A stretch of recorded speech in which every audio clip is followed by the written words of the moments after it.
Hi friends. और आज जो है रिएक्शन देने वाले हैं खान सर का लेटेस्ट वीडियो।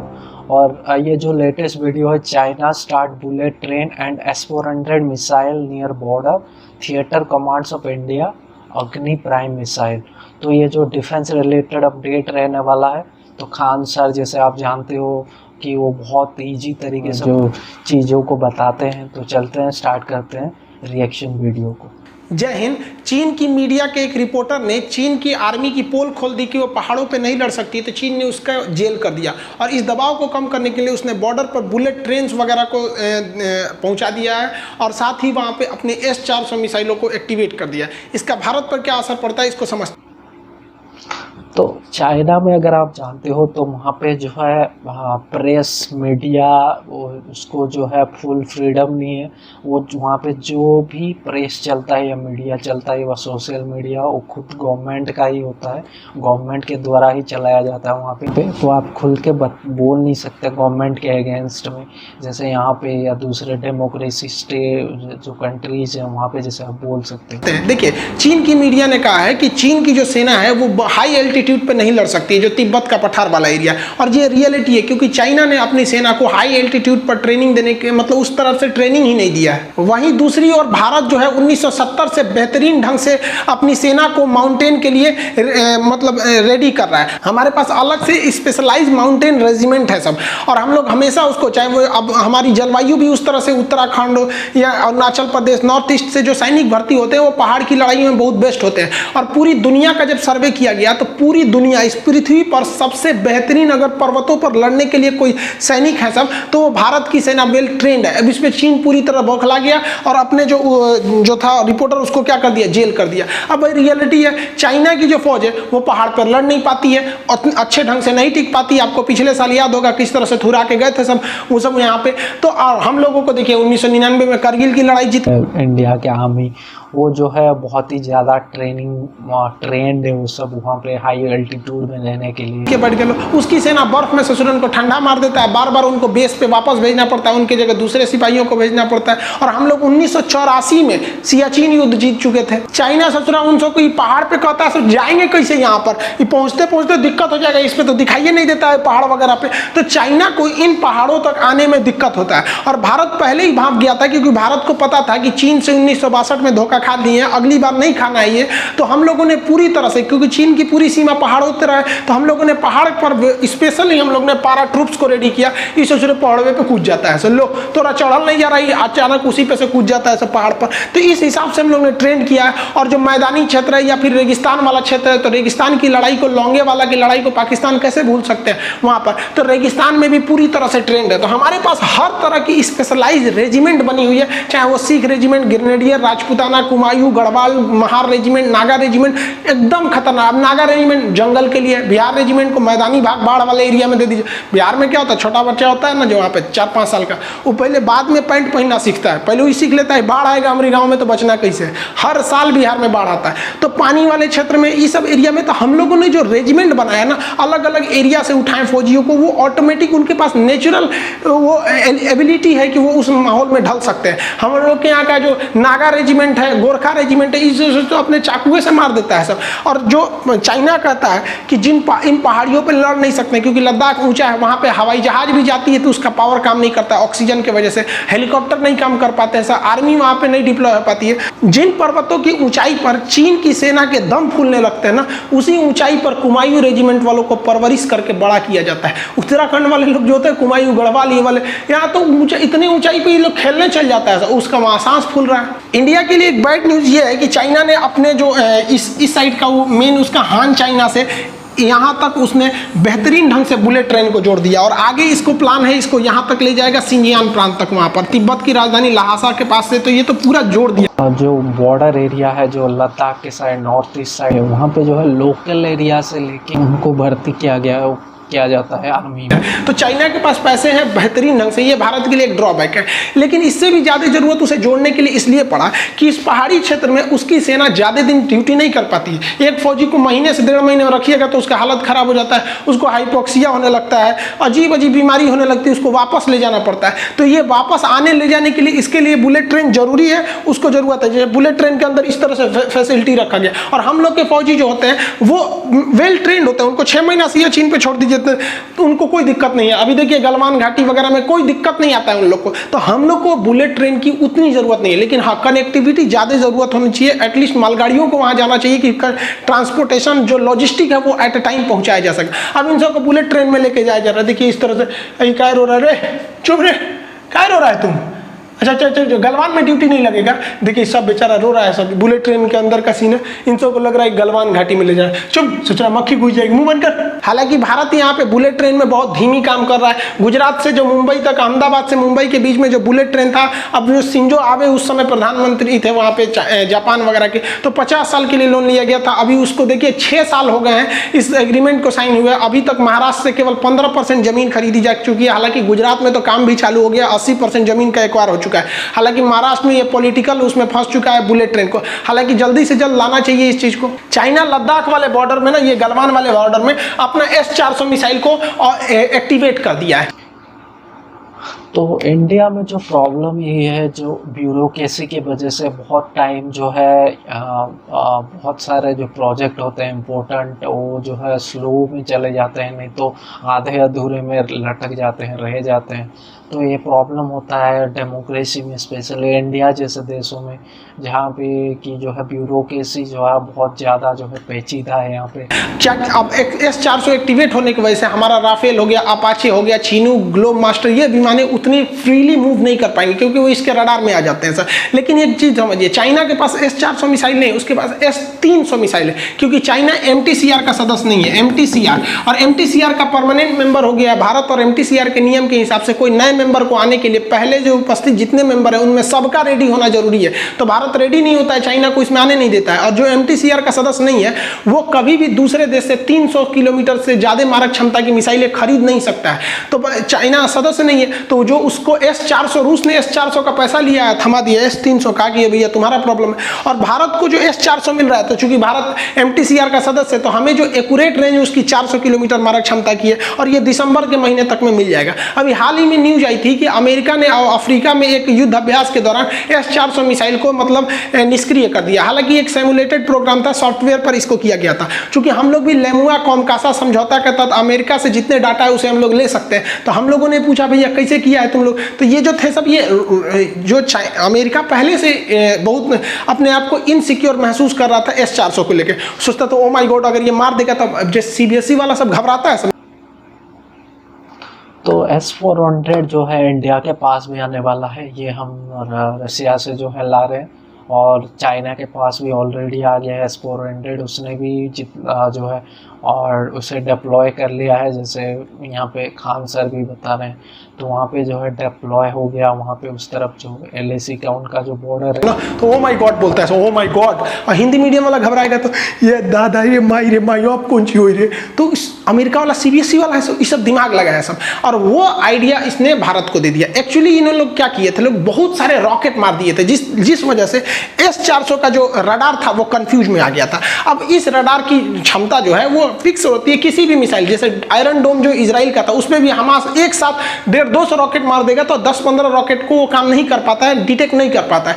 तो वो वही काम किया अमेरिका ने। तो भारत ने भी इसको ध्यान में रखते हुए इसके क्या किया कि उन्होंने भी परीक्षण किया। पिनाका जो हमारा रॉकेट है, मल्टी बैरल रॉकेट लॉन्चर, इससे 1 मिनट में 36 रॉकेट मारा गया एक ही टारगेट पे। अब 36 आएगा अगल बगल में, तो रडार कंफ्यूज हो जाएगा। तो उधर चाइना तैयारी कर रहा है, इधर भारत भी तैयारी कर रहा है। ऐसा नहीं है कि हम हाथ पे हाथ रख के बैठे हैं। अभी हाल ही में हम लोग ने अग्नि प्राइम मिसाइल का परीक्षण किया। हालांकि अग्नि मिसाइल पहले से थी, इसकी रेंज को भी 1000 से 1500 किलोमीटर किया गया। ये सस्ती और हल्की भी है, और सबसे बढ़िया बात है कि इसमें कैनिस्टर जोड़ दिया गया। भारत आने वाले वक्त में हर एक मिसाइलों को कैनिस्टर लगा के जोड़ेगा, जिस तरह से ब्रह्मोस को जितना नेवल वर्जन वगैरह ये सब को कैनिस्टर में रखता है। कैनिस्टर एक कवर होता है, मिसाइलों का बाहरी कवर होता है, कैनिस्टर होता है उसमें, इसके अंदर मिसाइलें रहती हैं सर। अब इसके अंदर रख दिया जाएगा तो ये पैक हो जाता है। और जैसे देखिए, अब इसको कैनिस्टर को भी ले जाना बहुत ईजी होता है। हाँ, ये अग्नि प्राइम मिसाइल का टेस्ट भी मैंने देखा था, बहुत सारे न्यूज़ चैनल्स में आए थे और यूट्यूब में भी बहुत सारे जो डिफेंस चैनल्स हैं उसमें भी मैंने देखा था इसका अपडेट। अग्नि प्राइम जो मिसाइल है ये शायद अग्नि 1 का जो अपग्रेडेड वर्जन है, इसमें जो है कुछ टेक्नोलॉजी, जो लेटेस्ट टेक्नोलॉजी उसमें इनकॉर्पोरेट किया गया है।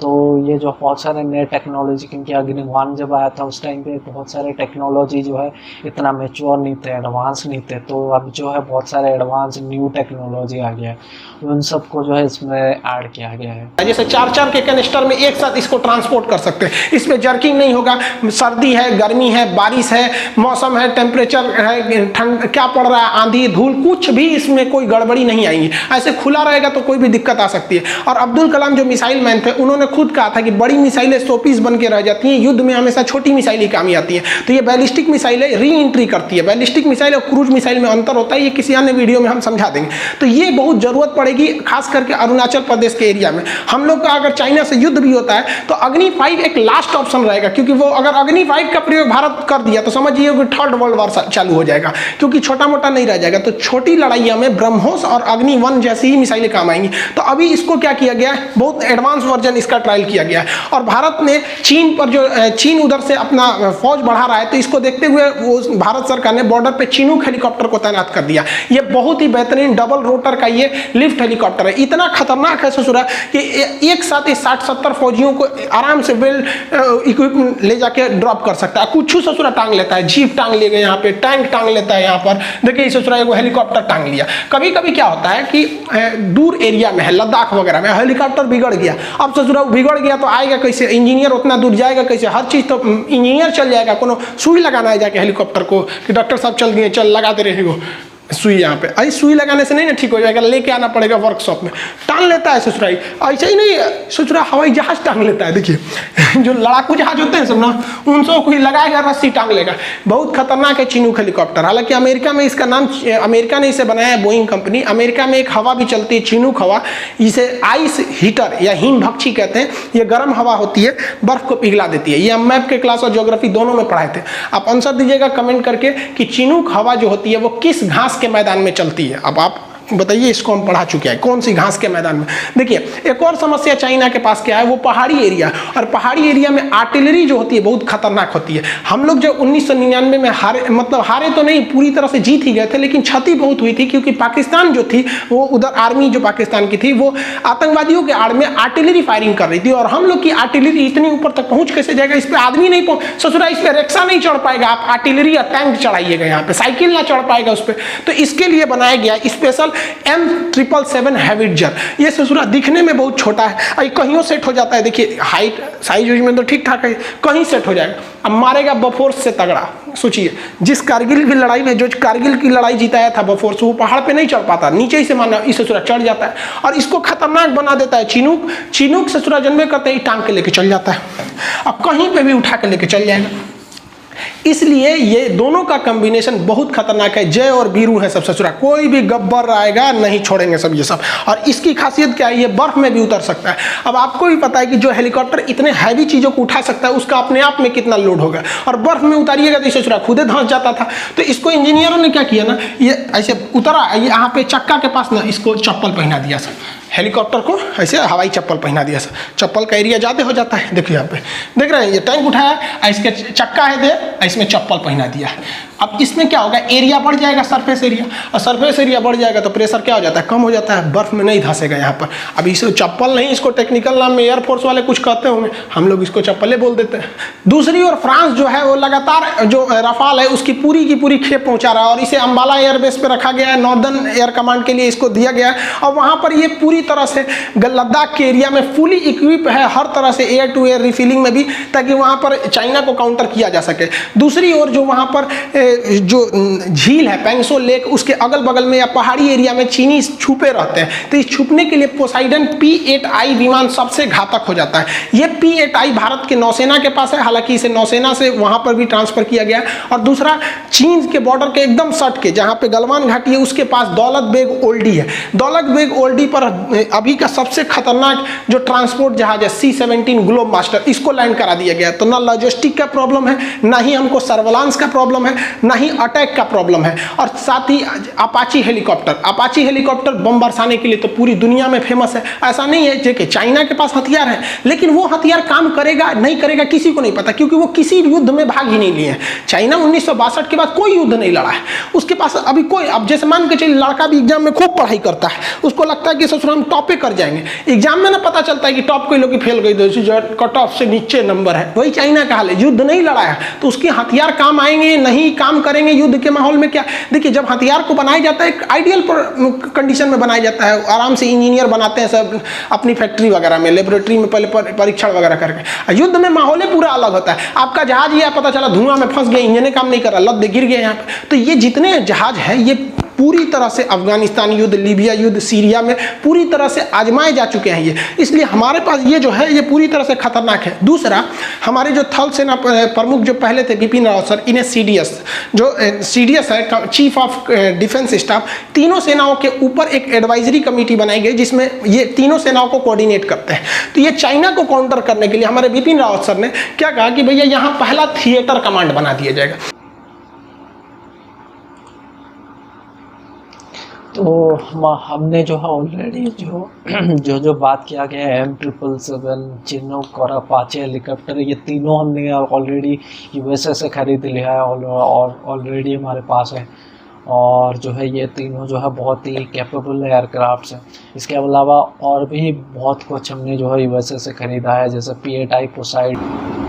थिएटर कमांड से फायदा क्या होता है कि एयरफोर्स, आर्मी, नेवी सब आपस में कोरिलेट हो जाते हैं, कोई किसी को एक्शन ले लेता है। अभी भी कोरिलेट है, लेकिन अगर आर्मी कहेगी कि भैया हम आगे नहीं बढ़ पा रहे हैं, हम आगे से फायरिंग ज़्यादा हो रही है, एयरफोर्स हमला करो, तो उसके DGM बोलेंगे, हाई लेवल के ब्रिगेडियर से परमिशन लेना पड़ेगा, उधर एयरफोर्स साइन करेगी हाँ हम भेज रहे हैं तब। लेकिन अगर थिएटर कमांड हो जाता है तो भैया कोई हाई लेवल का परमिशन नहीं, इधर से एक छोटा से छोटा अधिकारी बोलेगा कि हमको एयर सपोर्ट चाहिए तो एयरफोर्स आएगी। मतलब एक तरफ बेहतरीन ढंग से इंटीग्रेट कर दिया जाता है।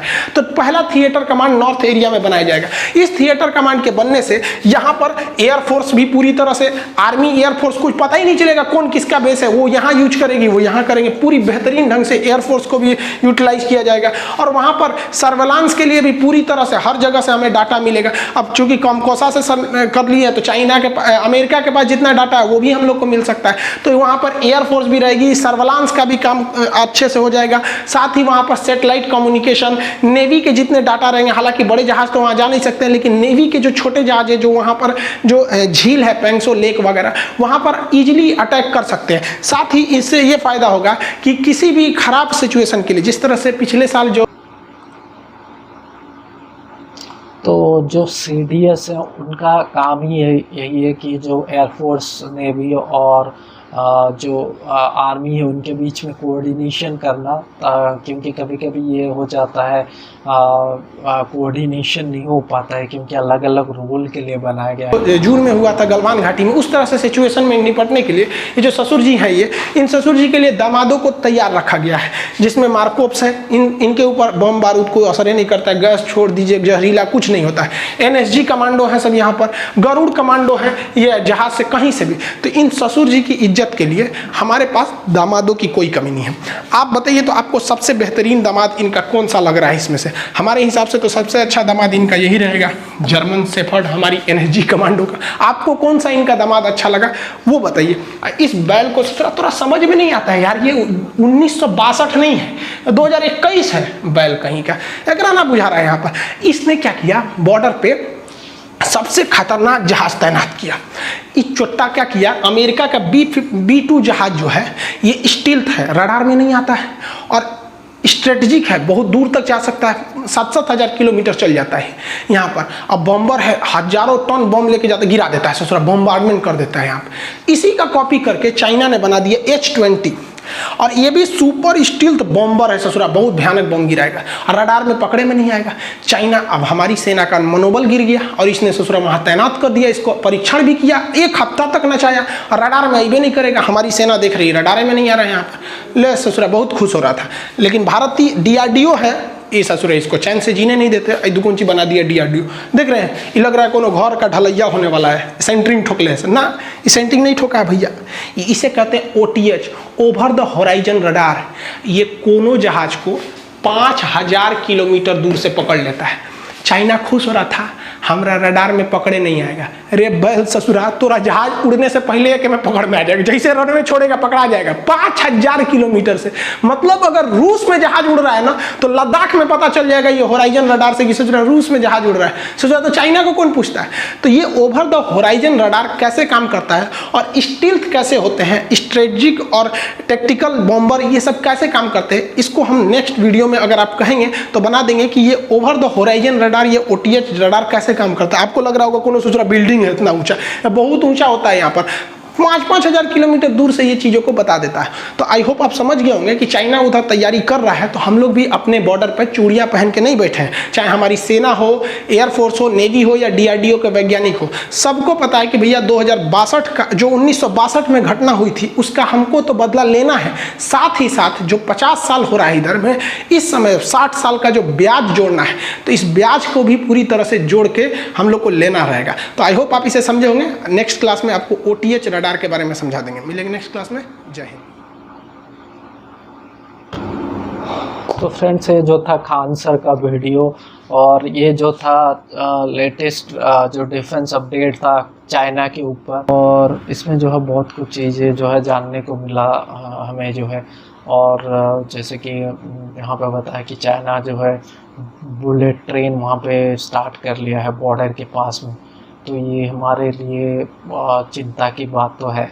तो हमें भी जो है उसके हिसाब से जो है अपना जो इंफ्रास्ट्रक्चर है उसको भी करना होगा इम्प्रूवमेंट।